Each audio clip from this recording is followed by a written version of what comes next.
Guys, for today's video, di ba recently na-review na natin yung Atomic Cash. Atomic topic again, but this time gusto kong ipakita sa inyo or i-share sa inyo na meron ng option kay Atomic Cash. Pwede tayong mag-request ng credit line increase natin sa Atomic card natin. Like yung sa akin na ang credit limit ko ay 6,000 lang. Pwede na pala akong mag-request na pataasan siya nang hindi ko naman kailangan tumawag or mag-email. So paano ang gagawin doon? And mag-increase ba naman kung magre-request ka? So, samahan niyo ako, malalaman natin kung may increasean ako o hindi. So, sit back and let's discuss. Coming right up.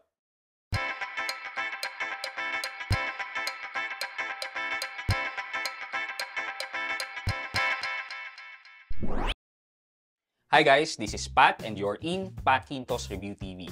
So if you're new here in my channel, I do reviews about entrepreneurship, small business, and personal finance na meron akong experience at ginawan ko na yan ng videos and playlists na makikita nyo dito sa taas. At kung bago kayo dito sa channel ko, you may want to consider subscribing to my channel. But guys, just to let you know, disclaimer lang, hindi po ito sponsored by Atome.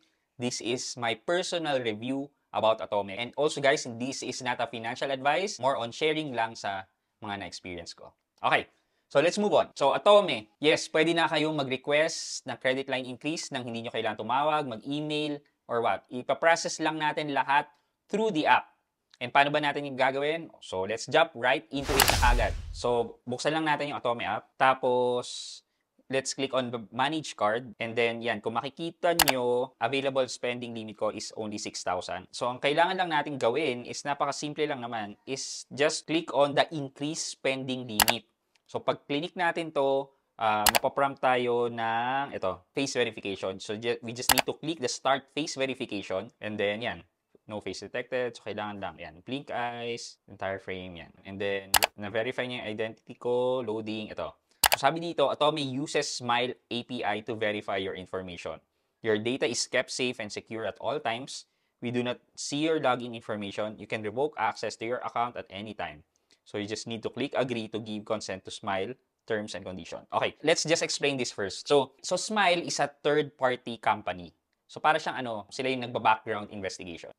Parang meron silang technology na binibigyan natin ng access to view yung information ng iba't ibang logins natin. For example, na lang is SSS Online. So, pag nag-agree tayo dito, is binibigyan natin sila ng view access sa ating SSS contribution. So, makikita nila doon kung nare-remit ba yung SSS contribution natin. Mavi-verify nila yung employment details natin kasi makikita doon kung pangalan ng company mo at saka yung remittance ng SSS mo.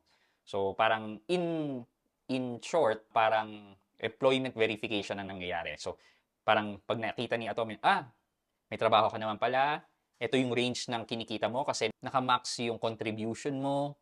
So, ito yung pwede kong i-increase sa'yo. So, parang ganun ang sistema. Hindi lang naman si Atome ang meron nito. Yung ibang online lending apps like si Mokasa, gumagamit na rin ng Smile API from a third-party company to verify yung employment information nyo.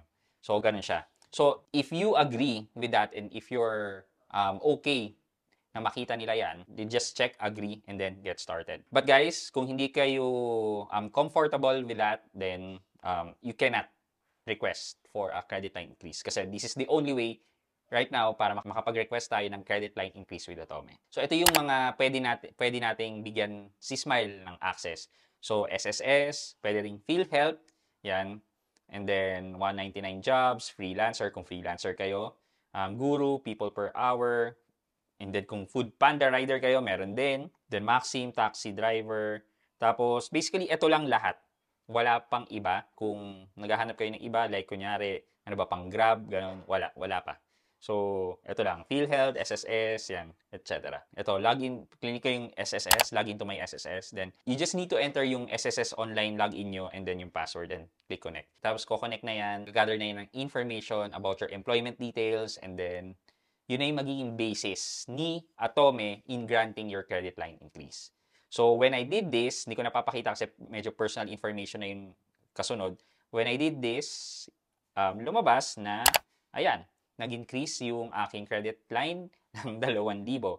Okay na rin, pandagdag. Yeah, 8,000 pesos from 6,000 naging 8,000. O, di ba? At 0% interest in up to 45 days, di ba? up to 40 to 45 days, saan ka pa? For emergency, mayroon ka mahugutan na pwede mo rin siyang gawing installment kung nagigipit-gipit ka. So, yun lang naman. Try nyo on your end kung magagrantan kayo ng credit line increase with your Atomic card. For our question of the day, ano yung mga online lending apps na maaasahan nyo at talagang kinakapitan nyo when in time of needs? And bakit? So, i-comment nyo yan sa comment section sa baba at may chance kayong manalo ng 500 pesos GCash giveaway. Also, make sure na naka-like and subscribe na kayo dito sa channel ko and write this road to 75k subs in your comment para may chance kayong manalo sa ating October cellphone giveaway. Yun lang muna po for today's video, but before we end this video, mag-shoutout muna tayo at shoutout kay @domsd. Sabi niya, pa-shoutout sir sa mag-ina kong maganda, Atea and Donea. Thanks sir. #road to 75k subs. At domsd, maraming salamat po for watching my videos and supporting my channel. So yun lang muna po for today's video. I hope you can like this video. Leave a thumbs up, and if not, wala namang problema dyan. But continue to support me by subscribing to my channel by clicking the subscribe button and also the bell button sa tabi ng subscribe para makareceive kayo ng latest notification sa lahat ng upload ko. Again guys, this is Pat Quinto and you're in Pat Quinto's Review TV. Bye-bye!